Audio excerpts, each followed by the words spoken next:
أعوذ بالله السميع العليم من الشيطان اللعين الرجيم. بسم الله الرحمن الرحيم. الحمد لله رب العالمين، والصلاة والسلام على سيدنا وشفيعنا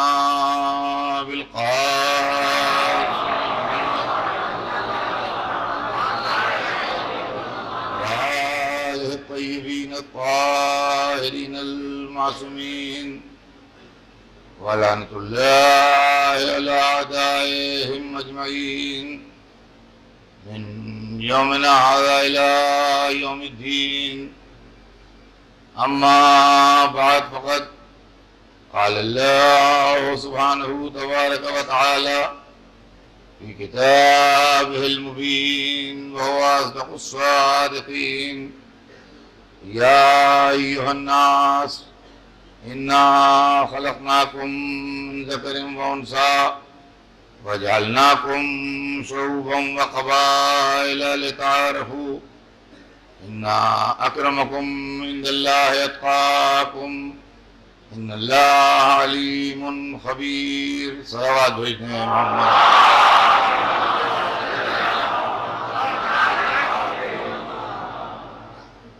ارشاد اقدس سے جناب رب العزت ہے کہ اے انسانوں،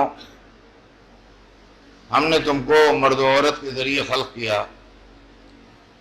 اور تمہارے اندر مختلف شعبے اور قبیلے قرار دیے، یعنی ڈیفرنٹ سیکٹس اینڈ ٹرائبس. یہ اس لیے بنائے کہ تم پہچانے جاؤ. یقیناً اللہ کے نزدیک سب سے زیادہ مکرم، سب سے زیادہ محترم، سب سے زیادہ عزت والا وہ ہے جو سب سے زیادہ اللہ سے ڈرتا ہو. اللہ، یقیناً اللہ ہر چیز کا جاننے والا ہے اور ہر چیز سے باخبر. عزیزان گرامی، سلسلہ بیان ذہن عالی میں ہوگا. ہمارے آپ کے درمیان جو موضوع زیر بحث ہے وہ ہے اسلام اور انسانیت.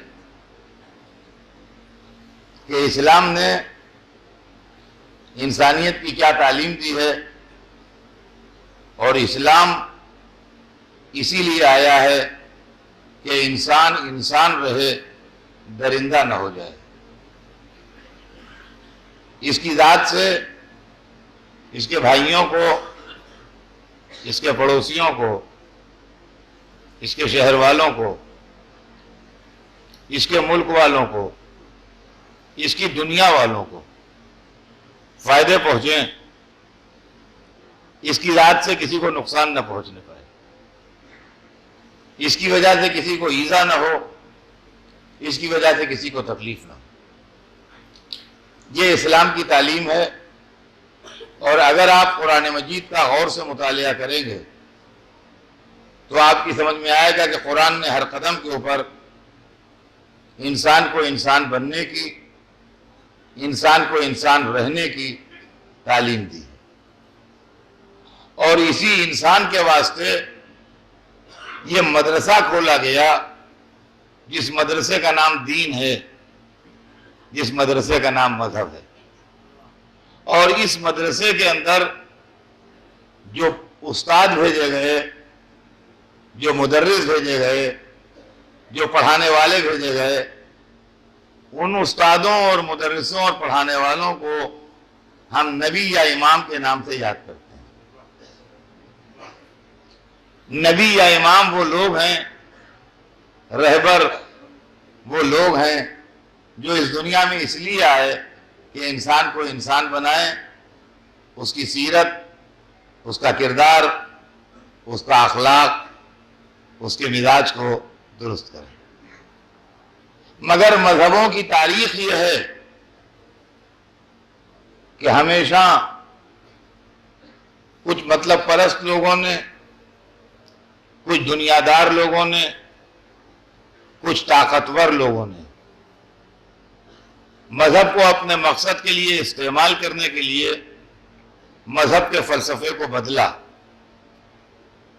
اور مذہب کے نظریات کو اپنی فکر کے سانچے میں ڈھالنے کی کوشش کی، جس کے نتیجے میں دنیا میں تباہی آئی اور دنیا میں خرابی پیدا ہوئی۔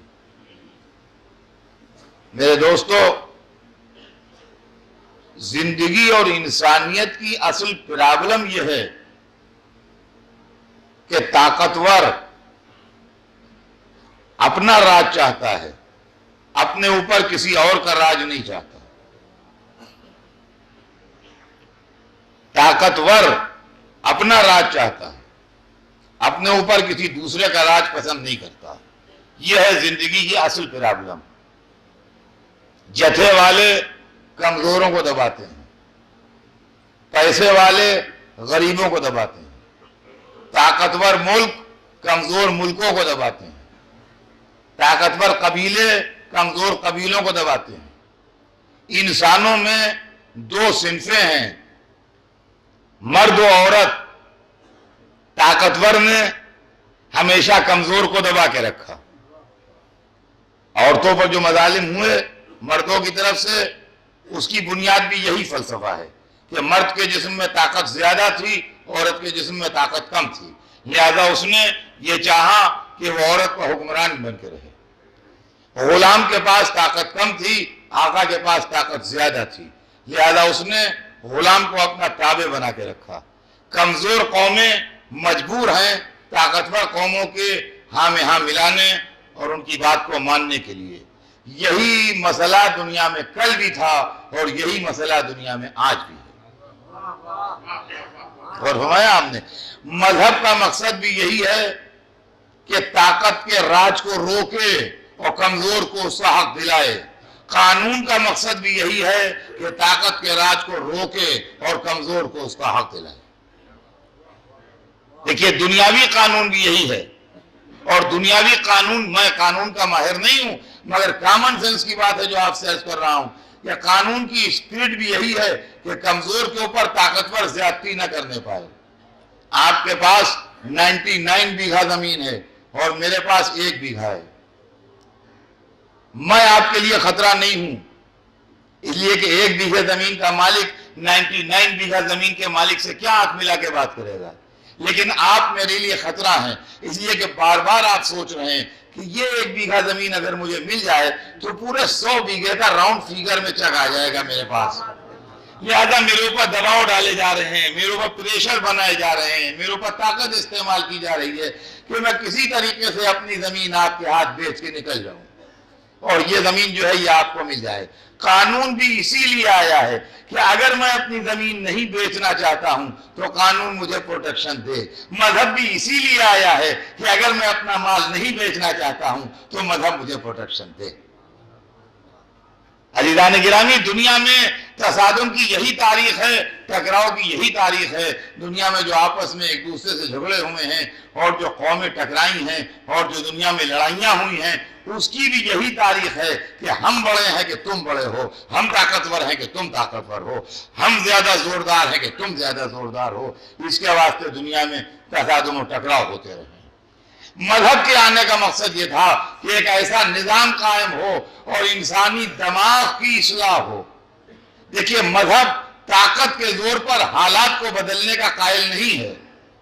جہاں جہاں میری آواز جا رہی ہے اس کو غور سے سنیے گا، مذہب طاقت کے زور پر حالات کو بدلنے کا قائل نہیں ہے۔ مذہب فکر بدلنا چاہتا ہے، مذہب ذہن کی تھنکنگ بدلنا چاہتا ہے، مذہب دماغ کے سانچے بدلنا چاہتا ہے۔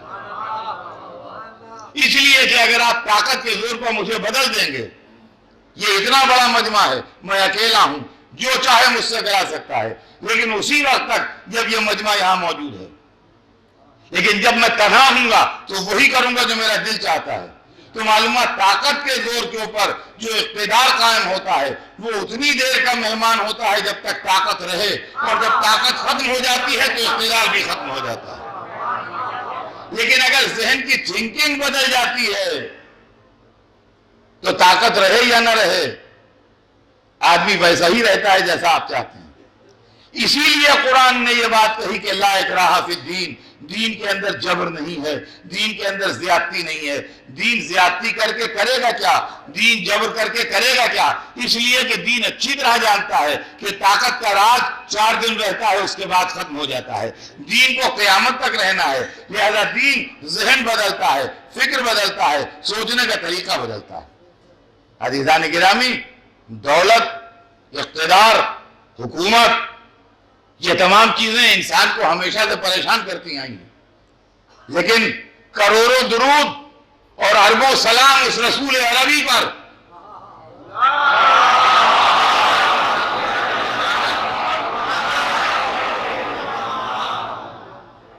جس نے اپنے سیرت پاک سے، اپنے کردار سے، اپنے اخلاق سے، اپنی تعلیمات سے، اپنی میٹھی زبان سے، اپنے بلند خلق عظیم سے انسان کے ذہن کو بدل دیا۔ دولت کس کو پیاری نہیں ہوتی؟ غربت سے کون نہیں بھاگتا؟ لیکن رسول نے دماغ تبدیل کر دیے تھے۔ دولت مند کو یہ احساس دلایا کہ دولت سب عزت نہیں ہے، غریب کو یہ احساس دلایا کہ غربت ذلت کا سبب نہیں ہے۔ نتیجہ یہ ہوا کہ جب بزم رسول میں ایک غریب آن کے بیٹھا اور ایک دولت مند نے اپنے قیمتی ابا کا دامن کھینچا تو رسول نے اس کی دولت تقسیم نہیں کرائی، اس لیے کہ دولت تقسیم کرا دینا پرابلم کا حل نہیں تھا۔ دولت تقسیم ہو جاتی، لیکن جب اس کو پھر موقع ملتا تو اس سے چوگنی دولت کما کے ڈال دیتا۔ رسول نے یہ نہیں کہا کہ اپنا ایک پیسہ بھی اس کو دے دو، بلکہ نگاہ حقارت سے اس کو دیکھ کے کہا کہ کیا تو یہ سمجھتا ہے کہ تیری دولت اسے مل جائے گی یا اس کی غربت تجھے لگ جائے گی؟ اس کا ذہن بدل گیا، اس نے سوچا کہ دولت میری عزت کا سبب نہیں بنی، اس کی غریبی اس کی ذلت کا سبب نہیں بنی۔ جب فکر بدلی تو حالات بدلے۔ دیکھیے، سرمایہ کی تقسیم کا فلسفہ جو دنیا کے پاس ہے وہ اسلام کے پاس تھوڑا الگ ہے۔ دنیا کے پاس طاقت کے ذریعے سرمایہ کی تقسیم ہے، اسلام کے پاس فکر کے ذریعے سرمایہ کی تقسیم ہے۔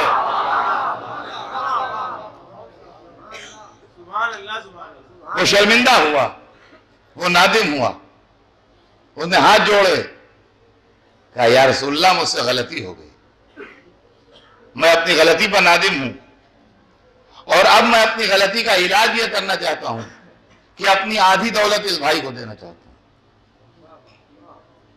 ایک مالدار کی آدھی دولت مل رہی ہے ایک غریب کو جس کے جسم پر ثابوت کپڑے بھی نہیں ہیں، میں اپنی آدھی دولت اس کو دینا چاہتا ہوں۔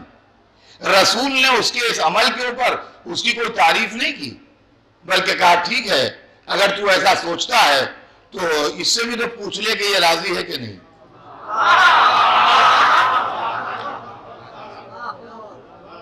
کہ دونوں طرف سے رضامندی ہونا چاہیے نا۔ جب اس سے سوال کیا اس نے کہ بھائی میں اپنی آدھی دولت آپ کو دینا چاہتا ہوں، تو انہوں نے کہا نہیں مجھے نہیں چاہیے، آپ کی دولت آپ ہی کو مبارک ہو، مجھے آپ کی دولت نہیں چاہیے۔ کہا کیوں بھائی، تمہیں تو ضرورت ہے۔ کہا میں ایسی دولت لے کے کیا کروں جو انسان میں غرور پیدا کر دے۔ کہا ہم نے، اسلام نے فکر بدل دی، اسلام نے سوچنے سمجھنے کا طریقہ بدل دیا۔ مال کے اندر جو فرق ہے وہ یہ ہے، اسلام کے اندر غلامی، اللہ اکبر، نہ پوچھئے غلامی کتنی دردناک بیماری ہے۔ سب انسان آزاد ہیں، یہ غلام بیٹھا ہوا ہے، ان کا آپ فلاں صاحب ہیں، آپ فلاں صاحب ہیں، آپ فلاں صاحب ہیں، یہ غلام ہے، یہ غلام ہے، یہ غلام ہے۔ تو غلام ہر وقت ڈنگ مار رہی ہے غلامی انسان کے، اور انسانیت کی توہین کر رہی ہے، انسانیت کی ذلت کر رہی ہے، حالانکہ اس کے پاس بھی وہی جسم ہے، وہی دماغ ہے، وہی خون ہے، وہی پیدائش کا پروسیجر ہے، وہی زندگی کا اصول ہے، سب کچھ وہی ہے، مگر سب کچھ وہی رکھتے ہوئے بھی غلام ہے، غلام ہے، غلام ہے۔ اسلام نے غلام کی اس طرح عزت افزائی فرمائی کہ جب مسجد النبی بن کے تیار ہوئی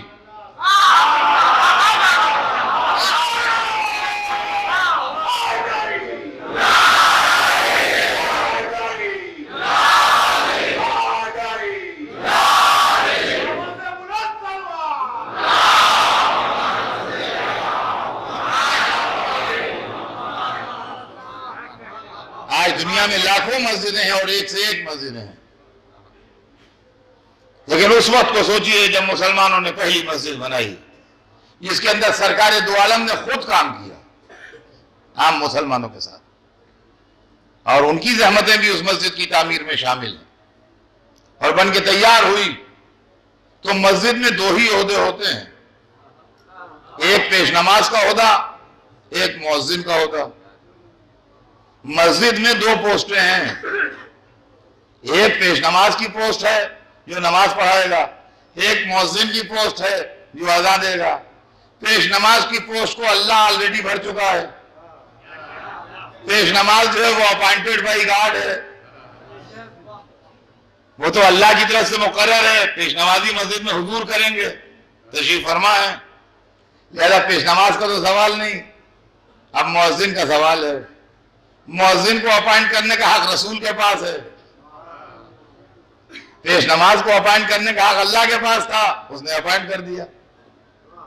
اب مؤذن کو اپائنٹ کرنے کا حق رسول کے پاس، مسجد بھری بھی ہے، ہر ایک بیٹھا ہوا ہے، عرب بھی ہیں، مالدار بھی ہیں، گورے بھی ہیں، آزاد بھی ہیں، خاندانی بھی ہیں، بڑے لوگ بھی ہیں، سبھی بیٹھے ہوئے ہیں، اور نماز کا وقت آ رہا ہے، ذرا دیر میں اذان ہونے والی ہے۔ نگاہ رسالت میں دیکھا، ہر ایک چہرے پر نظر گئی، مگر نہ چہرے دیکھے، نہ رنگ دیکھا، نہ خاندان دیکھا، ہر ایک کا دل دیکھا۔ ایک کالے غلام کا دل نور ایمان سے جگمگا رہا تھا، ایک کالے رنگ کے غلام کا دل نور ایمان سے جگمگا رہا تھا۔ رسول نے ایک گوشے میں بیٹھے ہوئے ایک کالے غلام کی طرف دیکھ کے کہا بلال، اور بلال ہاتھ جوڑ کے کانپتے ہوئے اٹھے، آقا کیا حکم ہے؟ کہا جاؤ اذان دو۔ یہ اذان نہیں ہو رہی تھی، یہ اسلام اعلان کر رہا تھا کہ ہمارے یہاں آقا و غلام، کالا و گورا، چھوٹا و بڑا کچھ نہیں ہے، جس کے دل میں جتنا ایمان ہے اتنا مرتبہ ہے۔ ان اکرمکم عند اللہ اتقاکم۔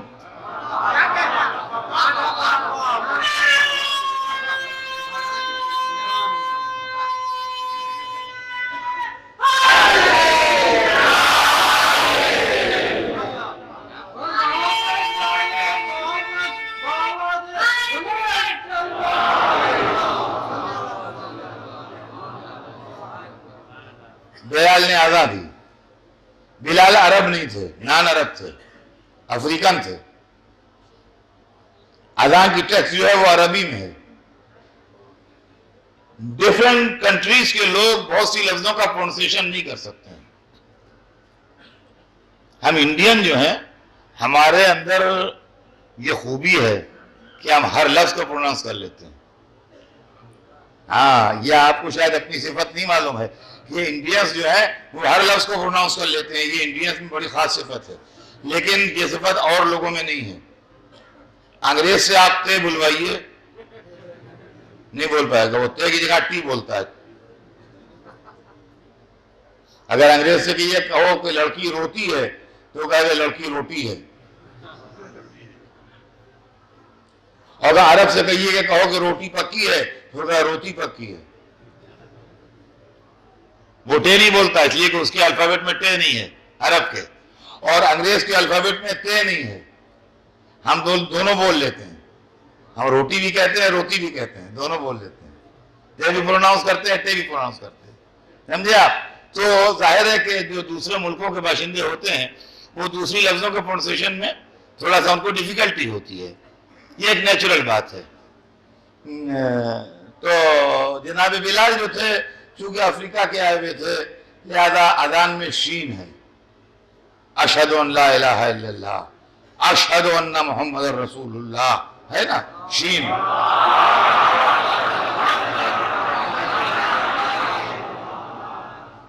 وہ افریقن تھے تو ان کے علاقے میں شاہ جو تھا وہ سا کی طرح بولا جاتا تھا، وہ نہیں بول پاتے تھے۔ تو اب جب انہوں نے ان لفظوں کو پروناؤنس کیا تو وہ یوں پروناؤنس کیا کہ اشہد ان لا الہ الا اللہ، اشہد ان محمد رسول۔ تو بعض عربوں نے یہ بات اعتراضاً رسول سے کہی کہ یا رسول اللہ دیکھیے یہ کیسے بول رہے ہیں، اسلام دل دیکھ رہا ہے، یہ لہجہ دیکھ رہے ہیں، یہ لہجہ دیکھ رہے ہیں، اسلام دل دیکھ رہا ہے۔ بلکہ یہی فرق ہے مذہب میں اور دنیا داری میں۔ بس جیسے ان کا کہ یہ سین کو شین کی طرح، شین کو سین کی طرح بول رہا ہے، ویسے رسول نے جھلک دیا، ارے تم سین شین کی بات لیے پھرو، سین و بلال شین عند اللہ، بلال کی زبان جو سین نکل رہا ہے وہی اللہ کے نزدیک شین ہے۔ غلام کا مسئلہ ختم، کیا کیسا غلام کیسا آقا۔ اور آگے بڑھیے، خدا کی قسم یہ تعلیم اگر آگے بڑھے گی اور یہ سلسلہ کنٹینیو ہوگا تو شہنشاہی درباروں میں نہ ملے گا آپ کو، بادشاہوں کے محلوں میں نہ ملے گا آپ کو یہ سلسلہ۔ انسانیت کی یہ عزت افزائی اگر ملے گی تو محمد و آل محمد کے گھرانے میں ملے گی۔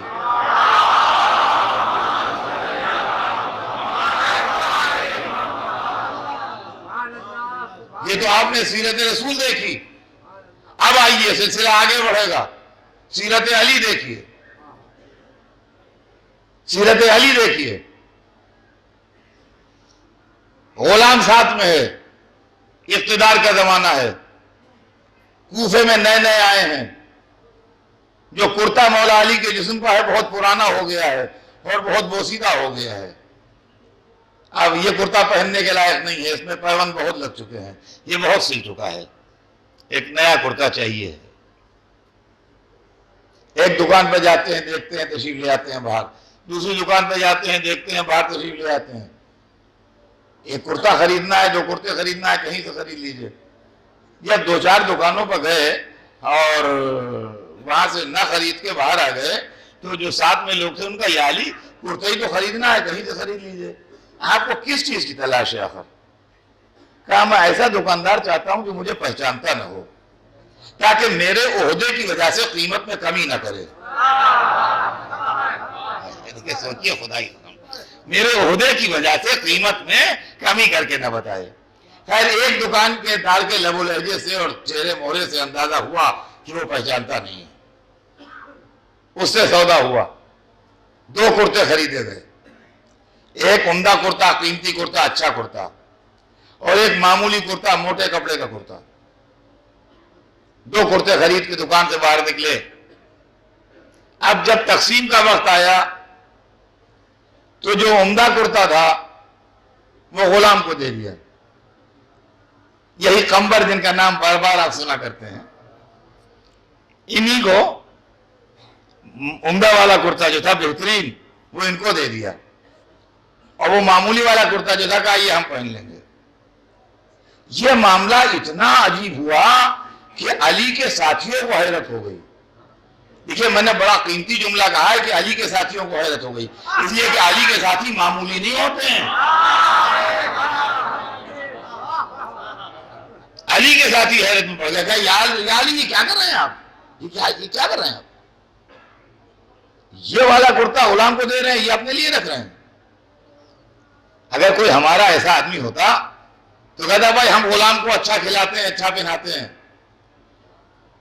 دیکھیے سامنے کا جواب ہے، سامنے کا جواب ہے کہ ہم غلاموں کے لیے اس کے قائل نہیں ہے کہ وہ معمولی پہنے، ہم غلاموں کو اچھا کھلاتے ہیں، اچھا پہناتے ہیں۔ غلام کہہ کے اچھا کرتا پہنا تو دیتے علی اور وہ پہن بھی لیتا، مگر جب تک وہ قیمتی کرتا جسم پر رہتا یہ احساس دنگ مارتا رہتا کہ تم غلام ہو اس لیے اچھا ملا ہے، غلام ہو اس لیے اچھا ملا ہے، غلام ہو اس لیے اچھا ملا ہے۔ صدقے جائیے علی کے غلامی کا نام ہی نہ لیا، ارے وہ جوان جہان ہے اس کے پہننے کے دن ہے، میں بوڑھا ہوا میرا کیا۔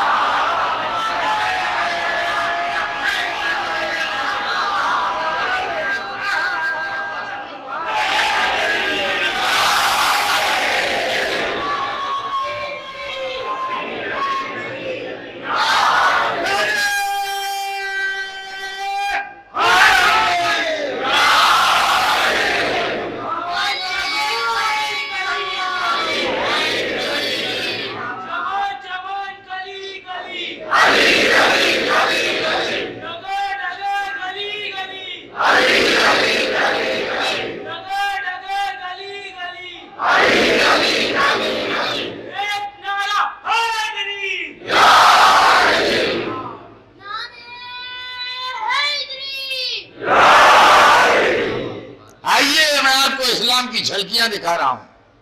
یہ اس لیے کر رہا ہوں کہ میرے وہ بچے کے ذہنوں نے اور پروپیگنڈوں نے جن کے ذہنوں پر اثر ڈالا ہے ان کے ذہنوں سے وہ چیزیں دھل جائیں. یہ کیا مسئلہ؟ مولا علی کا زمانہ رسول اللہ کے زمانے سے ملا ہوا ہے، بالکل متصل ہے بلا فصل. لیکن 125 برس آگے بڑھ جائیے، امام رضا کا زمانہ،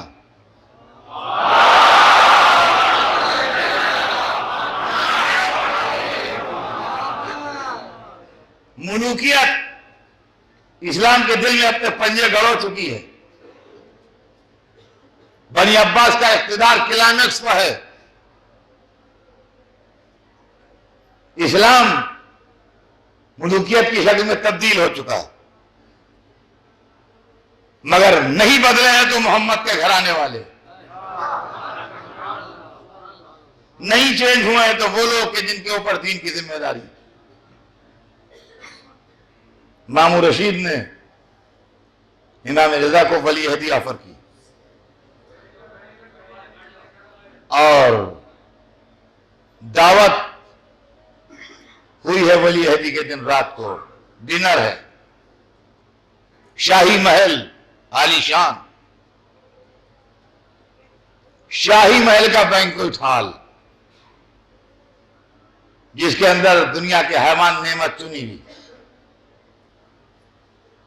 بادشاہ نے دعوت کی ہے، ولی عہد کی دعوت کی. ولی عہد بھی وہ جو رسول اللہ کا ڈائریکٹ ڈسینڈنٹ ہے، فرزند، معمولی حیثیت کا کوئی نہیں. یہ آپ فرزند علی و فاطمہ، فرزند رسول. یہاں سے وہاں تک بڑے بڑے ارکان دولت بیٹھے، وہ جن کے دست و بازو و حکومت چلتی، رائل فیملی کے لوگ، ہائی آفیشلز، ملٹری کے اعلیٰ عہدیدار جو بادشاہوں کی دعوتوں میں شریک ہونے کے لائق ہوں. سمجھ لیجیے آپ وہ کس معیار کے اور کس کلیبر کے لوگ ہوں گے. یہ سب یہاں سے وہاں تک درویا بیٹھے. کھانا لگ چکا ہے دسترخوان پر. چونکہ امام کے آنر میں دعوت ہے لہذا صدر میں امام تشریف فرما. اور چونکہ شہنشاہی دعوت ہے لہذا یہاں سروس کرنے والوں کی کمی نہیں ہے.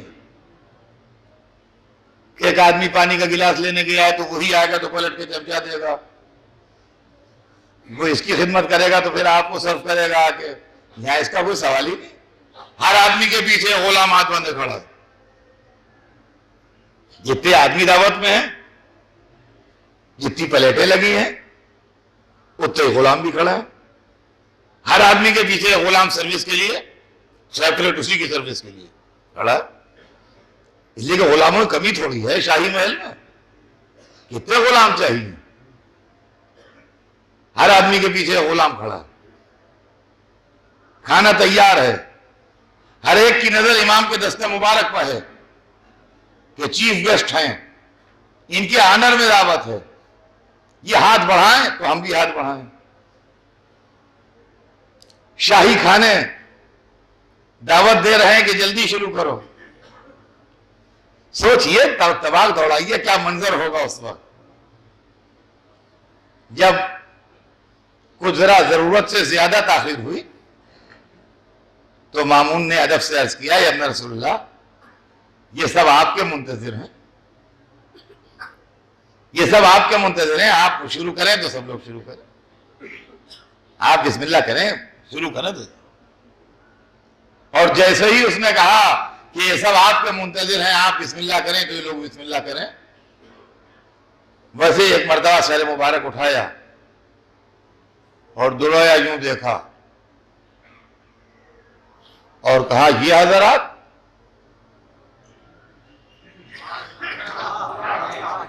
غلام گھڑے تھے ہاتھ باندھے، غلام گھڑے میں تھے ہاتھ باندھے.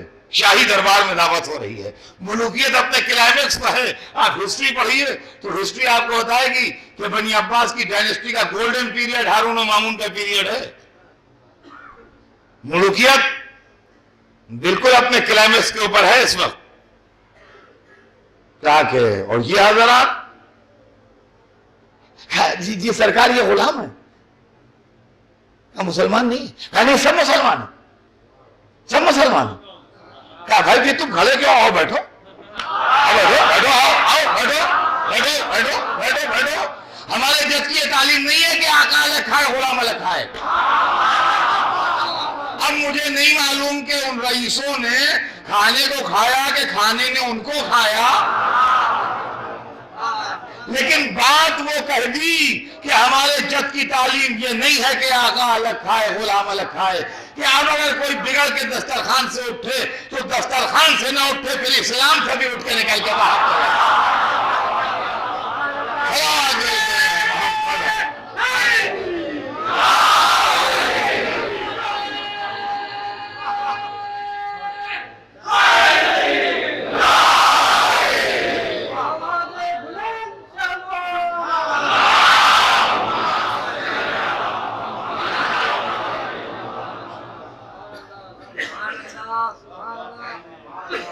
کنیزی،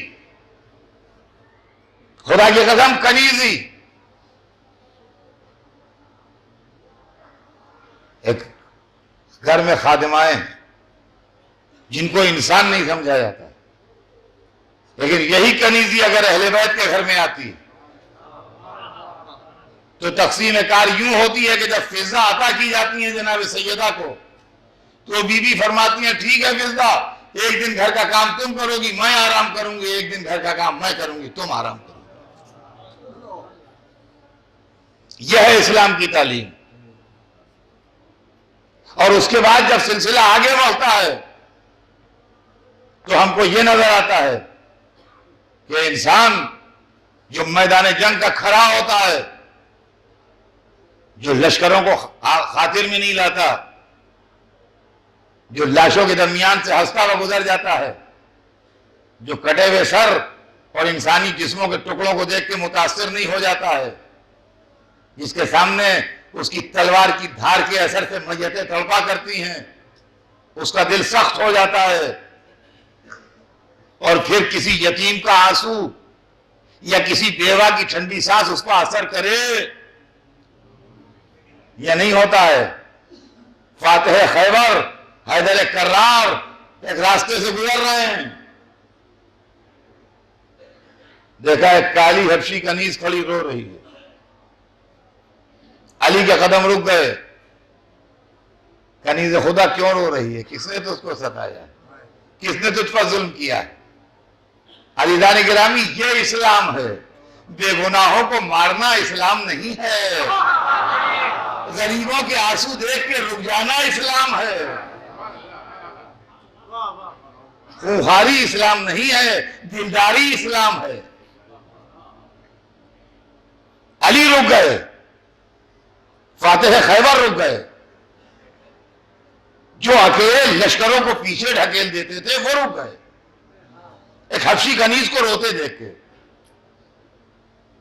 اور بڑے پیار سے محبت سے ہمدردی سے پوچھا کنیز خدا کیوں رو رہی ہے؟ کہ اپنی بدنصیبی پر رو رہی ہوں۔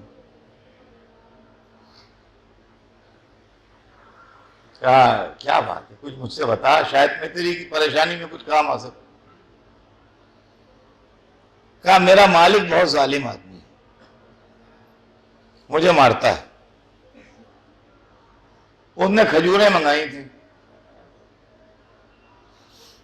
میں اس دکاندار کے یہاں سے لے گئی تھی، اس کو پسند نہیں آئی، انہوں نے جا کے واپس کر کے آؤ، یہ واپس نہیں کر رہا ہے۔ اب میں واپس جاؤں گی اور یہ کہوں گی کہ وہ واپس نہیں کر رہا ہے تو وہ الٹا مجھے کو مارے گا، اس کا تو کچھ بگاڑ نہیں پائے گا، مجھے کو مارے گا، تو میں اپنی تقدیر پر رو رہی ہوں۔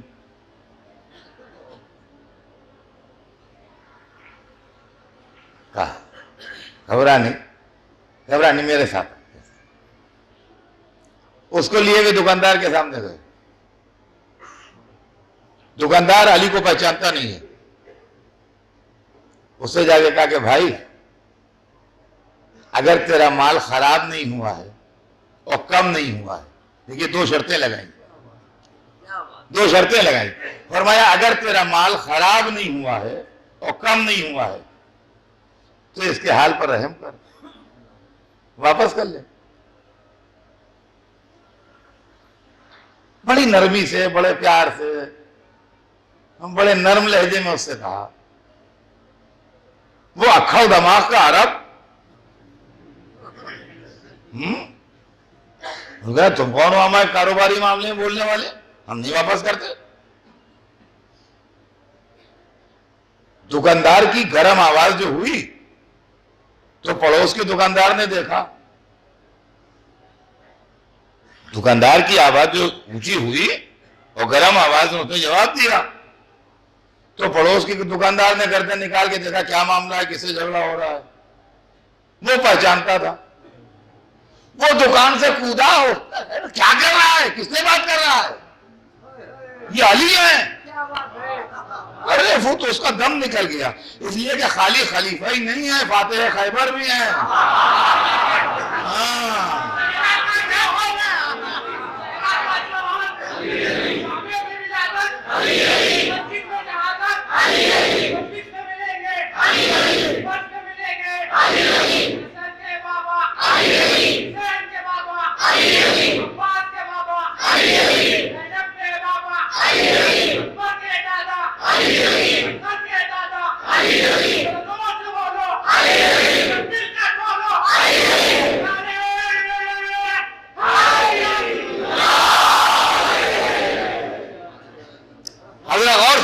اس مسئلے کس سے بات کر رہا ہے، کیا بات کر رہا ہے، علی ہیں۔ اس کا دم نکل گیا، برا حال ہو گیا اس کا، اس لیے کہ خالی ہاتھ پکڑ کے دبا دیں تو ہڈیاں سب چورا ہو جائیں گی۔ ہاں، کوئی ہڈیاں کلائی کی باقی نہیں رہیں گی، 4-6 فریکچر ہو جائیں گے۔ مجھے معاف کر دیجیے، میں غلام، خدا معاف۔ وہ گڑگڑانے لگا۔ اچھا وہاں مولا کوئی ڈانٹ پٹکار تو رہی نہیں تھی، کہا کہ بھائی معافی یہی ہے کہ لوگوں کے ساتھ اچھا معاملت کیا کر، اگر تو لوگوں کے ساتھ اچھی ڈیلنگ کرے گا تو ہمارے سمجھ لے ہم نے معاف کر دیا۔ اس کے مالک کو بلایا، کہا بھائی رحم کر، تو اس پر رحم کرے گا خدا تجھ پر رحم کرے گا۔ تو بے شک اس پر حاکم ہے مگر یہ سوچ لے خدا تجھ پر حاکم ہے، یہ سمجھ لے۔ تو عزیزان گرامی، یہ اسلام ہے، یہ اسلام ہے۔ کنیزوں کے ساتھ، غلاموں کے ساتھ، عورتوں کے ساتھ، کہتے ہیں اسلام میں عورت آج بھی قیدی ہے اور کھلا ہے نمک ہے، یہ پروپیگنڈا ہے عزیزان گرامی دشمنان اسلام کا، کہ عورتوں کے ساتھ اسلام نے ظلم کیا ہے، عورتوں کے ساتھ اسلام نے ظلم کیا ہے۔ یہ مغربی پروپیگنڈا ہے کہ عورتوں کے ساتھ یہ زیادتی ہے، عورتوں کے ساتھ وہ زیادتی ہے۔ عورتوں کے ساتھ زیادتی نہیں ہے، عورتوں کے ساتھ زیادتی وہ لوگ کرتے ہیں جو عورتوں کی ہمدردی کا دم بھرتے ہیں۔ عورتوں کے ساتھ زیادتی وہ کرتے ہیں جو عورتوں کی ہمدردی کا دم بھرتے ہیں۔ اسلام نے عورت کو جو عزت دی ہے، اسلام نے عورت کو جو وقار دیا ہے، اسلام نے عورت کو جو مرتبہ دیا ہے، اس کی مثال نہیں ہے دنیا میں۔ اسلام دین انسانیت ہے، انسانیت کے 2 پہیے ہیں، ایک کا نام عورت ہے، ایک کا نام مرد ہے۔ لہذا عورت کا مرتبہ کم کیسے ہو جائے گا؟ یہ اور بات ہے کہ ہمارے سماج نے، ہماری سوسائٹی نے، بادشاہت نے، ملوکیت نے عورتوں کو دبا کے رکھا اور کچل کے رکھا۔ لیکن جو اسلام نے عورت کو درجہ دیا ہے اور جو اسلام نے عورت کو مرتبہ دیا ہے، کبھی آپ نے سوچا کہ عورت کا کتنا بڑا مرتبہ ہے اسلام میں اور کتنا بڑا درجہ؟ یہ پروپیگنڈا ہے کہ مسلمان تو عورت کو قیدی بنا کے رکھتے ہیں، وہ تو چادر اڑا کے رکھتے ہیں، وہ تو پنجرے کی چڑیا بنا کے رکھتے ہیں۔ یہ سارے پروپیگنڈے ہیں۔ اور جواب کیسے دیا جائے؟ ایک آدمی بول رہا ہے تو ہر ریڈیو کھلا ہے، ہر ٹی وی کھلا ہے، ساری دنیا میں اس کی آواز جا رہی ہے۔ ہم بول رہے ہیں تو مسجد کے اندر ہی سب لوگ نہیں سن پا رہے ہیں۔ تو اگر برابر کا جواب ہو، برابر کا جواب ہو تو جتنی دور آپ کی آواز پہنچے اتنی دور ہماری آواز پہنچے، تب تو سوال جواب میں مزہ ہے۔ اور ہماری آواز تو مسجد کی چار دیواری کے اندر گھٹ کے رہ گئی اور آپ کی آواز پوری دنیا میں پھیل گئی، تو سوال جواب کہاں؟ سوال جواب کہاں؟ ان کا یہ چادریں اڑاتے ہیں، جنگلی ہیں۔ میں اپنے بچوں سے کہوں گا، میں اپنے نوجوانوں سے کہوں گا، میں اپنی بیٹیوں سے بھی کہوں گا کہ آپ ان پروپیگنڈوں میں نہ آئیے۔ آپ کے مذہب نے اور آپ کے گھر میں جو آپ کی عزت ہے وہ باہر نہیں ہے، اور جو آپ کی عزت کا دم بھرتے ہیں وہ مخلص نہیں ہیں آپ کے۔ اس لیے کہ یہاں ہم پر یہ اعتراض ہے کہ یہ تو جنگلی ہیں، یہ تو عورت کی عزت نہیں کرتے ہیں، ہم چادر اڑاتے ہیں تو ہمارے یہاں عورت بے عزت ہے۔ گویا آپ کی یہاں بہت عزت ہے، ہمارے خیال میں آپ عورت کی توہین کرتے ہیں، اس لیے کہ آپ اس کے جسم کو اپنی تجارت کی نمائش کا ذریعہ بناتے ہیں۔ آپ کو شرٹ بیچنا ہے، آپ اس کے جسم کی نمائش کر رہے ہیں، آپ کو موزے بیچنا ہے، آپ اس کے جسم کی نمائش کر رہے ہیں، آپ کو کاسمیٹکس بیچنا ہے، آپ اس کے جسم کی نمائش کر رہے ہیں۔ ہمارے خیال میں اس سے زیادہ عورت کی توہین نہیں ہے کہ تاجر اپنی تجارت چمکانے کے لیے اس کے جسم کو نمائش کا پیس بنائے ہیں۔ کیوں صاحب؟ اور رہ گیا ہے کہ آپ ان کے ساتھ قدم ملا کے نہیں چل پائیں گے، ہم آپ سے بتا دیں۔ اس لیے کہ ایشین کلچر اور پس منظر اور ہماری کلچرل ہیریٹیج اور ہے اور ان کی اور ہے۔ میں اس پر بڑی بحث کرنے کے لیے تیار ہوں، یہ ممبر پر اور یہاں اس کی ڈیٹیل میں بات نہیں ہو سکتی، لیکن جس کا دلتا ہے مجھ سے بات کرے۔ ہماری کلچرل ہیریٹیج ایشینز کی اور ہے، ان کی اور ہے، ہمارا پس منظر اور ہے، بیک گراؤنڈ اور ہے، ان کا اور ہے۔ سمجھے آپ ان کے ساتھ قدم ملا کے نہیں چل سکتے، اس لیے کہ خالی چادر اتار دینے سے تسکین نہیں ہوگی۔ انہوں نے اپنے ساحلوں پر بنام تہذیب اس کے جسم کا ایک ایک تار اتار لیا۔ آپ کہاں تک ان کے ساتھ چلیے گا؟ کس حد تک مہذب بنیے گا؟ اور اس کے بعد بھی جنگلی ہم ہیں جو چادر اڑاتے ہیں، سویلائزڈ وہ ہیں جو اپنے ساحلوں پر ننگا گھماتے ہیں، وہ جانے تہذیب ہیں، ہم انکلچرڈ ہیں، انسویلائزڈ ہیں، جنگلی ہیں۔ تو اب فیصلہ کیسے ہو؟ دنیا دو حصوں میں بٹی ہے، جج ہونا چاہیے تھرڈ پارٹی، جو فریق ہیں اگر انہی میں سے ایک کو جج بنا دیجئے، جو پارٹی ہیں اگر انہی میں سے ایک جج ہو تو انصاف کا فیصلہ ہی نہیں ہوگا۔ جج کو ہونا چاہیے تھرڈ پارٹی، تیسری پارٹی جو نہ ادھر کی ہو نہ ادھر کی ہو، تاکہ انصاف کی بات کر سکے۔ تو آپ میں سے جج بنے گا تب بھی اس پر بھروسہ نہیں ہوگا، ہم میں سے جج بنے گا تب بھی بھروسہ نہیں ہوگا۔ وہ ہم کو جنگلی کہتے ہیں، ہم ان کو جنگلی کہتے ہیں، ہم جنگلی ہیں کہ وہ جنگلی ہیں۔ تو اب جج تو کوئی بن نہیں سکتا۔ اب جہاں جانور رہتے ہیں وہاں چل کے فیصلہ کر لیجیے، جنگل میں چلیے ہمارے ساتھ۔ اگر جانور چادریں اوڑھے گھومتے ہوں تو ہم جنگلی ہیں، اگر ننگے گھومتے ہوں تو آپ جنگلی ہیں۔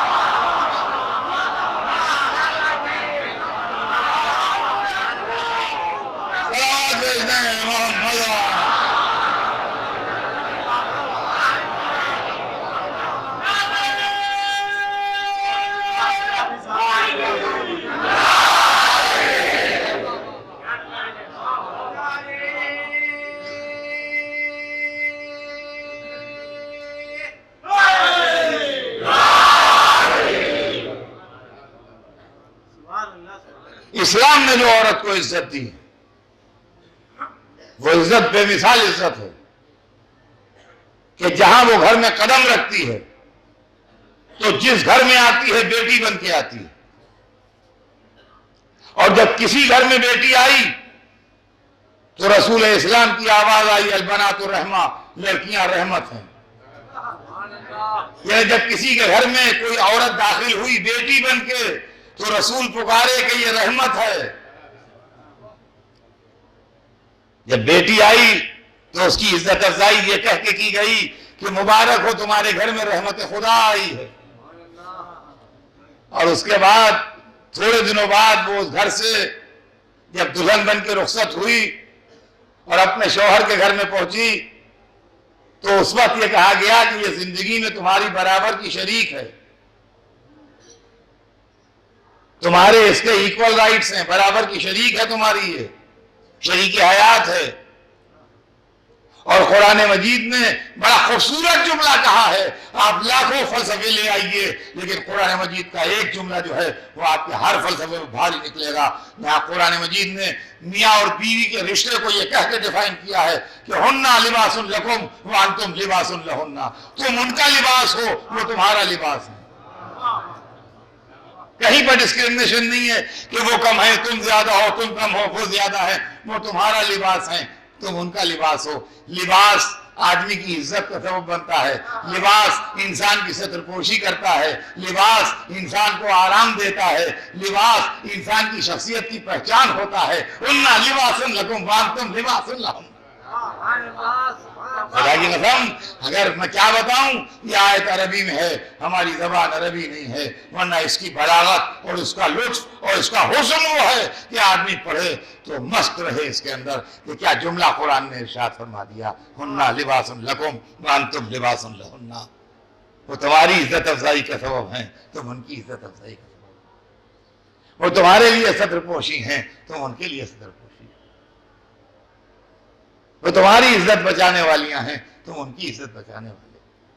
کس طرح میں اس کا ترجمہ کر دوں اور کس طرح میں اس مضمون کو کنوے کر دوں آپ تک جو اس آیت مبارکہ کے اندر۔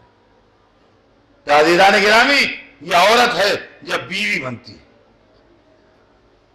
جب بیوی بنتی ہے تو زندگی میں برابر کی شریک، اور جب اسی گھر میں ماں بن جاتی ہے، اور جب اسی گھر میں ماں بن جاتی ہے تو پھر یہ عورت مرتبہ حاکم بن جاتی ہے۔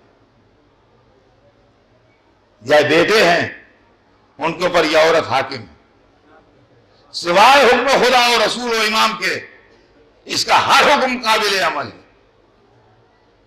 ہاں اگر کہیں حکم خدا اور رسول سے ٹکرا جائے تو بے شک وہ پیچھے رہ جائے، لیکن اگر اس کا حکم خدا اور رسول سے نہیں ٹکراتا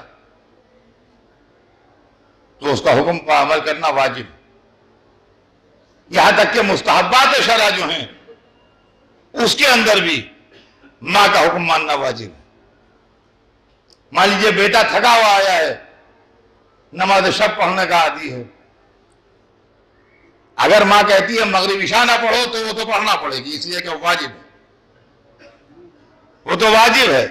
لیکن وہ کہتی ہے بیٹا اب 10 بجے اب تم سو جاؤ، اب آج نماز شب نہ پڑھو، بہت تھکے ہوئے ہو، کل پڑھ لیں گے، تو اب نماز شب نہ پڑھیے آپ، ماں نے حکم دیا ہے سو جائیے، ثواب آپ کو سونے میں ہے۔ اللہ ثواب اس میں دے گا کہ ماں کے حکم کی اطاعت کرتے ہوئے آپ سو گئے۔ محبت مادری میں وہ کہہ رہی ہے بیٹا بہت تھک گئے ہو تم، اب جاگو نہیں آدھی رات کے انتظار میں، اب تم سو جاؤ، نماز شب کل پڑھ لینا، تو اب نماز شب نہ پڑھیے، سو رہی ہے۔ دیکھیے تعجب میں نہ آئیے گا، اس کی وجہ نماز شب پڑھنا مستحب ہے، ماں کا حکم واجب ہے، جب مستحب واجب سے ٹکرائے گا تو واجب رہے گا آگے، واجب کو پریفرنس ملے گا، یہ ہے معاملہ۔ تو یہ ہے ماں، تو عورت کو وہ عزت ملی ہے خدا کی قسم جو تاریخ کائنات میں کسی کو نہیں ملی ہے، کسی کو نہیں ملی جو عورت کو عزت ملی ہے کہ وہ ماں ہے۔ اور قرآن مجید جب بولتا ہے تو ماں کے لیے خصوصی حکم دیتا ہے، وَوَصَّيْنَا الْإِنسَانَ بِوَالِدَيْهِ، ہم نے انسان کو وصیت کی اس کے ماں باپ کے لیے، یہاں تک تو آیت دونوں کے لیے چلی، والدہ مانے دونوں، ماں اور باپ دونوں، اور اس کے آگے جو آیت بڑھی تو باپ پیچھے رہ گئے، ماں آگے بڑھ گئی، ہمارا تو امہ وہنن علی وہنن، اس کی ماں دکھ پر دکھ جھیل کے اسے پالتی۔ ہم نے قرآن مجید ماں کے احسانات آپ کو یاد دلا رہا ہے، ماں کی عظمت آپ کو یاد دلا رہا ہے۔ یہ اسلام ہے جس کے اندر ماں جو ہے وہ بیٹے کے اوپر حاکم ہے۔ اور عزیزان گرامی بس انشاءاللہ زندگی رہی تو بات کل آگے بڑھے گی، آج وقت تمام ہو رہا ہے، خالی اتنا عرض کر دوں اور یہ ہر نوجوان سن لے جس کی ماں زندہ ہے کہ ماں وہ اللہ کی عظیم نعمت ہے کہ جب عورت ماں بن جائے تو مظہر صفات پروردگار بن جاتی ہے۔ جب عورت ماں بن جائے تو مظہر صفات پروردگار بن جاتی ہے، یعنی اللہ کی صفات کی جھلکیاں اس کی ذات میں دکھائی دینے لگتی ہیں۔ خالق وہ ہے، وسیلہ خلقت یہ ہے، رازق وہ ہے، وسیلہ رزق یہ ہے، اور رحیم و کریم وہ ہے، مظہر رحم و کرم یہ ہے، متکلم وہ ہے، ایک ایک جملہ سکھانے والی یہ ہے، رب وہ ہے، پالنے والی یہ ہے۔ یہ اس زمین پر اللہ کی رحمت کا جلوہ ہے جو دنیا کی نگاہوں کے سامنے۔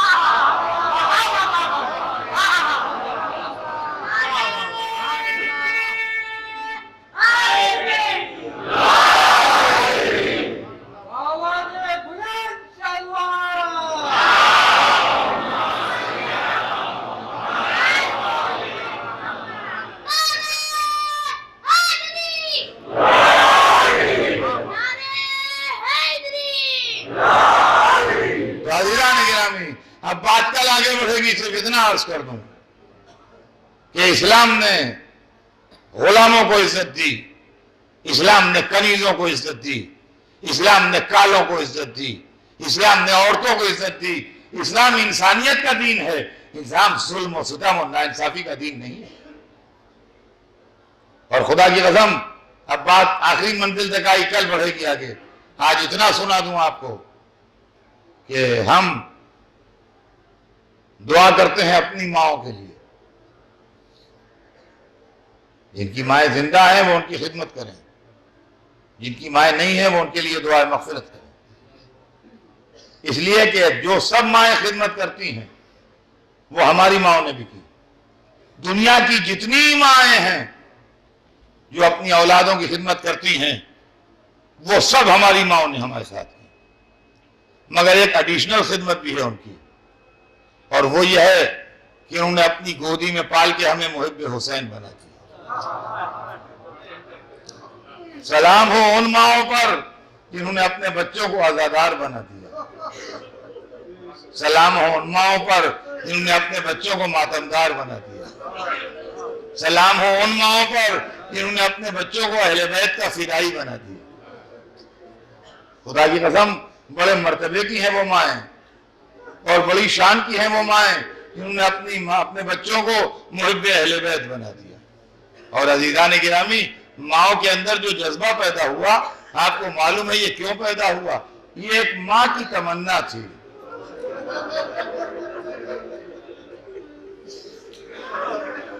آپ جانتے ہیں کون ماں؟ فاطمہ زہرا بھی تو ماں تھی۔ جب خبر شہادت حسین سنی تو سوال کیا، بابا میرے بچے پر روئے گا کون؟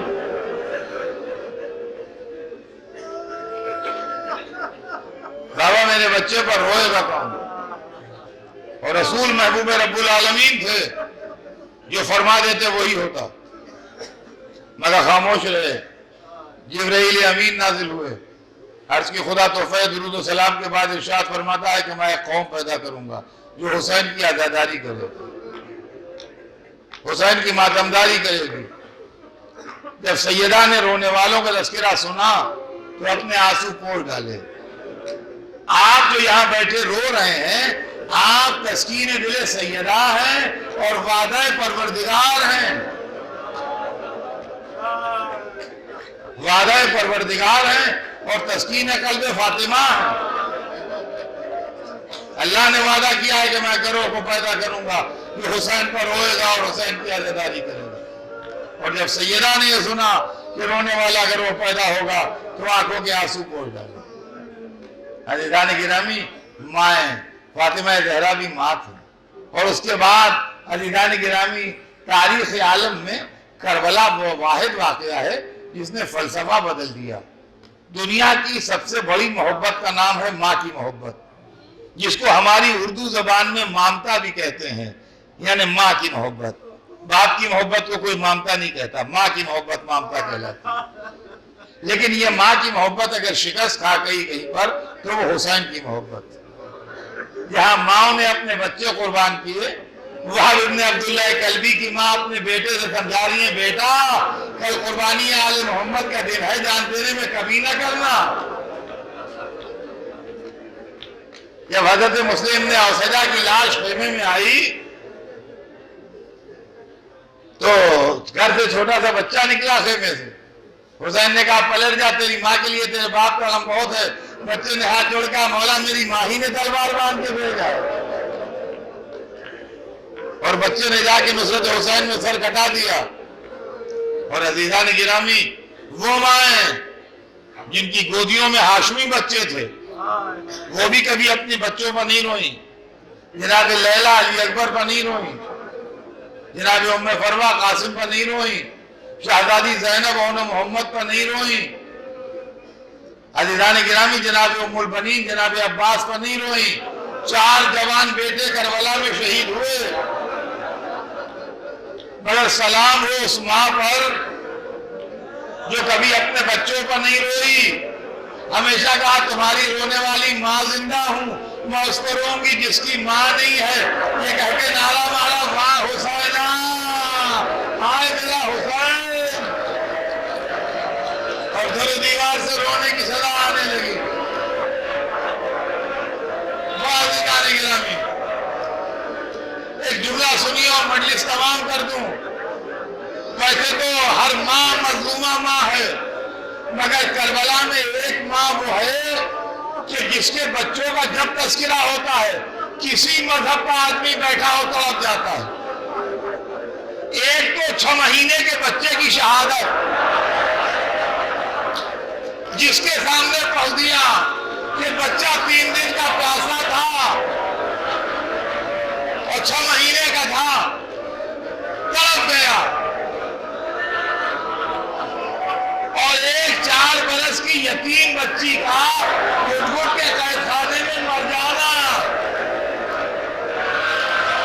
جس کے سامنے پڑھ دیا تڑپ گیا۔ عزیزان گرامی، آخری جملہ سنیے، مجلس تمام ہو رہی ہے۔ ایک علی اصغر کی شہادت، ایک بی بی سکینہ کی شہادت پورے دنیا کو اثر کر رہی ہے۔ اس کے اندر سب سے دردناک پہلو یہ ہے کہ دونوں بچوں کی